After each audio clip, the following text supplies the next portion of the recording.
شروع اللہ تعالیٰ کے بابرکت نام سے جو نہایت ہی مہربان رحم والا ہے۔ سرکار دو عالم نے فرمایا، مسلمان کا صدقہ اس کی عمر میں اضافہ کرتا ہے اور بری موت سے بچاتا ہے، اور اللہ تعالیٰ اس کے ذریعے تکبر اور فخر کو زائل کرتا ہے۔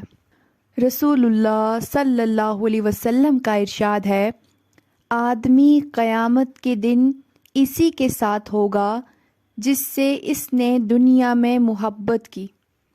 حضرت محمد صلی اللہ علیہ وسلم نے فرمایا، آدمی اپنے اچھے اخلاق کی وجہ سے ان لوگوں کا مرتبہ پا لیتا ہے جو راتوں کو عبادت کرتے ہیں اور دن کو روزے رکھتے ہیں۔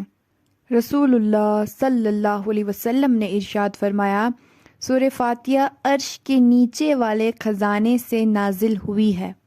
رسول اللہ صلی اللہ علیہ وسلم نے ارشاد فرمایا، مہمان جب آتا ہے تو اپنا رزق لے کر آتا ہے، اور جب جاتا ہے تو میزبان کے گناہ مٹا کر جاتا ہے۔ رسول اللہ صلی اللہ علیہ وسلم نے ارشاد فرمایا، جس نے قرآن مجید کا ایک حرف پڑھا اس کے بدلے ایک نیکی ملے گی، اور وہ ایک نیکی 10 گنا بڑھا دی جائے گی۔